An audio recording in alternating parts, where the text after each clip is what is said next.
नमस्कार, मैं हूं डॉक्टर रूपाली जैन और आयुर्वेद फॉर एवरीवन में आपका स्वागत है। आज हम बात करेंगे एक बहुत ही गुणकारी औषधि वनस्पति अश्वगंधा के बारे में। वैसे तो हमने अश्वगंधा के बारे में ऑलरेडी एक वीडियो बनाया है, लेकिन इस वीडियो में हम जानेंगे कि क्या अश्वगंधा सिर्फ पुरुषों के लिए अच्छी औषधि है या महिलाएं भी इसे ले सकती है। इसे लेने का सही तरीका क्या है, कौन कौन सी अवस्थाओं में, कौन कौन सी बीमारियों में आप इसे सेवन कर सकते हैं, इसकी जो लेने की विधि है वो क्या है, इसकी मात्रा यानी इसके डोजेस क्या है, तो इन सब के बारे में आज के वीडियो में देखेंगे।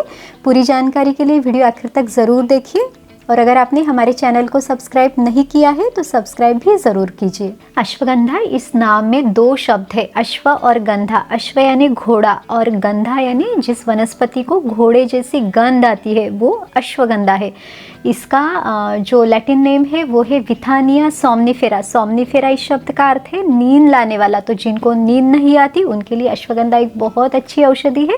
इसके बहुत सारे संस्कृत नाम भी है, जिसमें इसे वृषदा, वराहकर्णी, वाजीगंधा, गंधाता, हयप्रिया, इस तरह के बहुत सारे नाम संस्कृत में बताए गए हैं।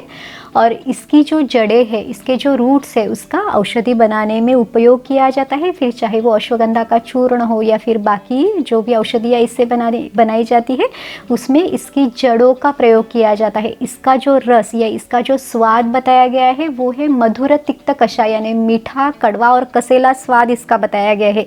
इसका जो वीर्य है, जो उसका स्वभाव, नेचर है, वो उष्ण वीर्य यानी गर्म स्वभाव की वनस्पति है। तो इस तरह से अश्वगंधा के बारे में हमें वर्णन मिलता है। भाव प्रकाश इस ग्रंथ में अश्वगंधा के बारे में बताया गया है। अश्वगंधा अनिल श्लेष्मा श्वित्र शोथ क्षयापहा बल्या रसायनी तिक्ता कषायोष्णा अति शुक्रला। यानी इसका मतलब अब देखते हैं। अश्वगंधा अनिल श्लेष्मा, अनिल यानी वात दोष या वायु और श्लेष्मा यानी कफ दोष। तो ये जो अश्वगंधा है ये वात को और कफ दोष का शमन करने वाली है, इसको कम करने वाली है। तो जिनके शरीर में वात और कफ दोष बढ़े हुए हैं तो उनके लिए अश्वगंधा एक बहुत अच्छी औषधि है। लेकिन अश्वगंधा का जो वीर्य है वो उष्ण वीर्य है, ये गर्म स्वभाव की है। तो जिनकी पित्त प्रकृति है या पित्त के बढ़ने के कारण जिनको तकलीफ होती है या शरीर में जलन वगैरह है, तो उन्होंने इसका सेवन सावधानी से करना है। यहाँ तक कि गर्मी का मौसम या जो पित्त बढ़ने का जो ऋतु है उसमें भी अश्वगंधा का सेवन संभाल के करना है। या तो जो पित्त शमन करने वाली औषधियाँ है उसके साथ हमें अश्वगंधा का सेवन करना है। तो इसके बारे में वीडियो में आगे देखेंगे। अब देखते हैं कि अश्वगंधा का हमारी पचन संस्था पर यानी डाइजेस्टिव सिस्टम पर क्या कार्य है। तो अश्वगंधा जो है वो दीपन, वातानुलोमन, कृमिघ्न बताई गई है। दीपन यानी ये जो जठराग्नि है हमारा, उसे प्रदीप्त करती है, अग्नि को बढ़ाती है, तो भूख को बढ़ाती है। वातानुलोमन करने वाली यानी जो वात की जो नॉर्मल गति है, जो नॉर्मल मूवमेंट है, उसको बनाए रखने वाली है। कृमिघ्न यानी कृमि में ये लाभदायक है। तो इस तरह से जिनको अगर भूख नहीं लगती या जिनको पेट में गैसेस होते हैं, फूलापन लगता है, या फिर जिनको कृमि है उसकी वजह से उनको पेट में दर्द है, तो ये सभी लोग अश्वगंधा का सेवन कर सकते हैं। अब हम देखते हैं कि अश्वगंधा का प्राणवह संस्थान पर यानी श्वसन संस्थान पर, हमारी रेस्पिरेटरी सिस्टम पर क्या असर होता है। तो अश्वगंधा ये कफहर है, कफ को कम करने वाली है। तो जिनको भी बहुत खांसी है, दमा यानी अस्थमा है, कफ बहुत जमा है, तो इन सभी में अश्वगंधा का सेवन आप कर सकते हैं। इसमें भी उन्होंने अश्वगंधा मशी यानी अश्वगंधा को भूनकर उसकी जो राख बनती है उसका सेवन करने के लिए बताया है। तो इसमें अश्वगंधा का घी और शहद के साथ भी आप उपयोग कर सकते हैं या फिर शहद के साथ आप ले सकते हैं। तो इसमें ये जो अश्वगंधा की राख है उसमें शहद मिलाकर आप ले सकते हैं। जो शहद है वो कफ विलयन करने वाला यानी कफ को पतला करके उसको निकालने वाला है, तो इसकी भी आपको इसमें मदद मिल सकती है। इसके साथ ही हमने जैसे पहले बताया कि अश्वगंधा जो है वो वातानुलोमन है, तो यहाँ पे भी ये प्राणवायु का अनुलोमन करता है। तो इससे जो भी आपको आप सांस नहीं ले पाते तो इसमें भी मदद मिलती है। और जो अस्थमा के पेशेंट है उनको जो सांस लेने में तकलीफ होती है वो भी कम होती है। अब देखते हैं कि अश्वगंधा रस और रक्त धातु पर क्या असर करती है। तो अश्वगंधा जो है वो रक्त शुद्धिकर है, खून को साफ करने वाली है, तो त्वचा की सुंदरता को बनाए रखने वाली है। इसके साथ ही स्किन से रिलेटेड कुछ जो भी डिसीजेस है उसमें भी ये मदद करती है, जैसे श्वित्र यानी सफ़ेद दाग, इसमें आप अश्वगंधा का सेवन कर सकते हैं। इसके साथ ही अश्वगंधा जो है वो रक्त भार शामक है, तो जिनको हाइपरटेंशन है यानी ब्लड प्रेशर की तकलीफ है वो अश्वगंधा का सेवन कर सकते हैं। ये शोथहर बताई है, यानी अगर कहीं सूजन है तो वो उसे कम करती है। तो जिन पेशेंट को जिनका बीपी बढ़ता है और उसके साथ साथ उन्हें पैरों पे वगैरह सूजन है तो वो लोग भी अश्वगंधा का सेवन कर सकते हैं। इसके साथ ही हृदय की मांसपेशियों को बल देने वाली है, उसके लिए ये टॉनिक है। तो ये सभी लोग जिनको बहुत डर लगता है या फिर हार्ट बीट्स बढ़ती है वो सभी अश्वगंधा का सेवन कर सकते हैं। अश्वगंधा बल्य ब्रूहन रसायन है, ये धातुओं को बढ़ाने वाली है, ये मांस धातु को भी बढ़ाती है। तो जो लोग स्पोर्ट्स में बहुत रुचि रखते हैं या बहुत ज़्यादा फिजिकल एक्टिविटी करते हैं, जिम जाते हैं, जिनको मसल्स को बढ़ाना है तो उनके लिए अश्वगंधा एक बहुत अच्छी औषधि है। इसके साथ ही ये जो अश्वगंधा है ये रसायन बताई गई है, यानी ये इम्यूनिटी को बढ़ाती है, टॉनिक के जैसे है। यहाँ तक कि जिनको किसी बीमारी के कारण या जैसे मस्कुलर डिस्ट्रॉफी है जिसे आयुर्वेद में मांस क्षय या मांस शोष बताया है, तो उसमें भी अश्वगंधा बहुत अच्छी औषधि है।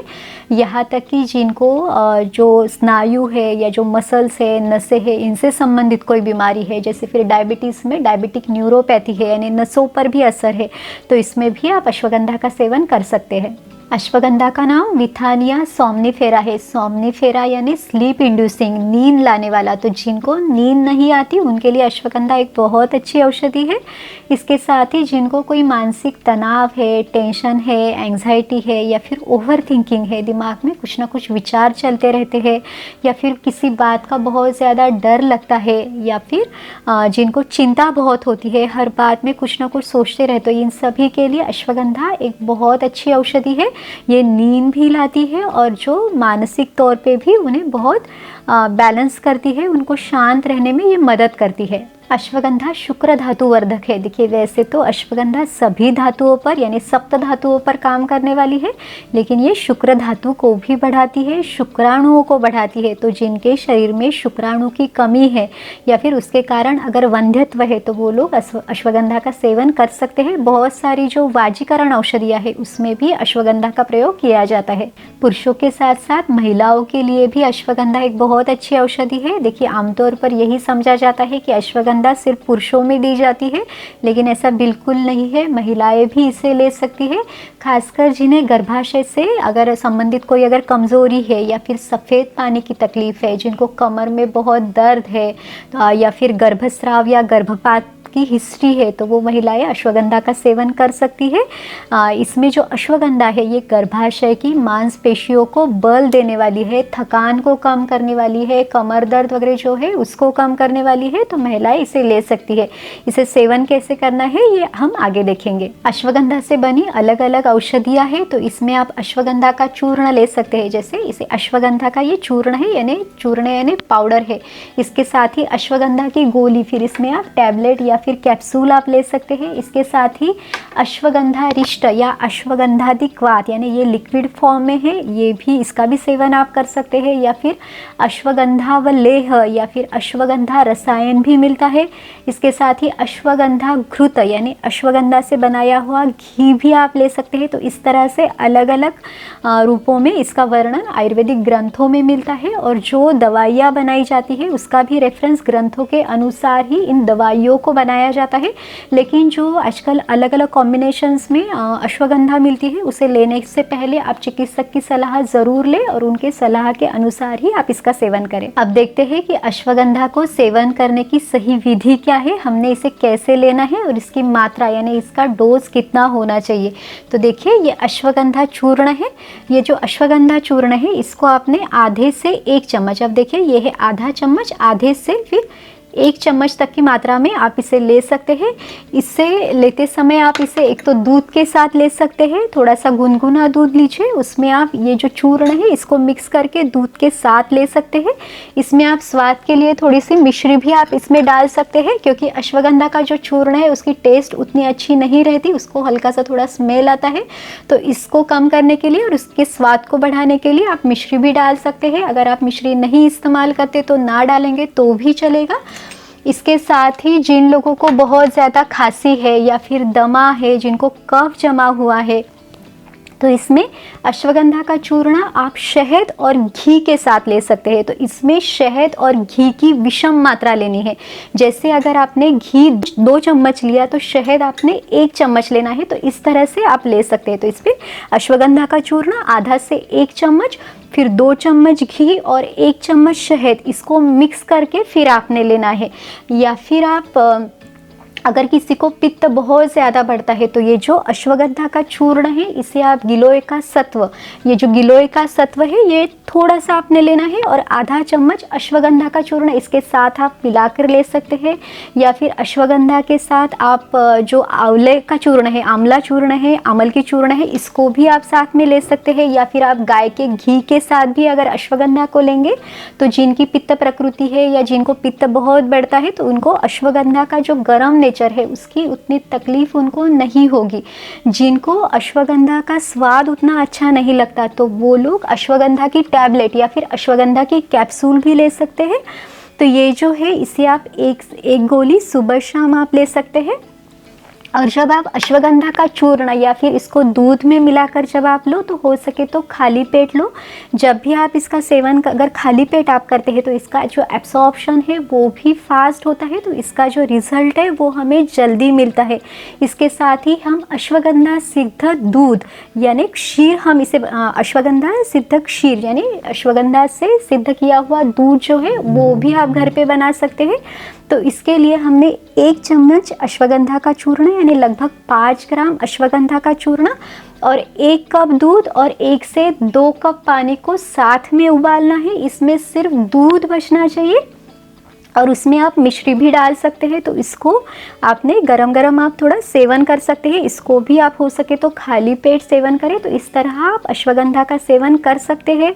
इसके साथ ही जो अश्वगंधा का जो लिक्विड फॉर्म में आता है यानी अश्वगंधारिष्ट है या फिर अश्वगंधादि क्वाथ है, इसको भी आप 15 से 20 ml यानी 3 से 4 चम्मच की मात्रा में आप ले सकते हैं। अगर आप अश्वगंधारिष्ट ले रहे हैं तो हो सके तो इसका सेवन खाने के बाद करें, इसको गुनगुने पानी में डालकर आप इसे लें। और अगर आप अश्वगंधा घृत ले रहे हैं तो घी का सेवन आप सुबह और शाम को 1-1 चम्मच यानी इसी चम्मच से आप लगभग 1 चम्मच अश्वगंधा का घी आप सुबह शाम ले सकते हैं। तो इस तरह से आप इसका सेवन कर सकते हैं। तो इस तरह से आज के वीडियो में हमने अश्वगंधा के बारे में पूरी जानकारी ली कि इसके फ़ायदे क्या क्या है, इसका सेवन कैसे करना है, किसने लेना है और किसने नहीं लेना है, इसके साथ ही इसकी मात्रा कितनी होनी चाहिए और इसे लेने का सही तरीका क्या है। तो अगर आपको ये वीडियो अच्छा लगा तो लाइक और शेयर कीजिए और अगर आपने हमारे चैनल को सब्सक्राइब नहीं किया है तो सब्सक्राइब भी ज़रूर कीजिए। फिर मिलेंगे अगली वीडियो में। आयुर्वेद को अपनाइए, स्वस्थ रहिए। नमस्कार।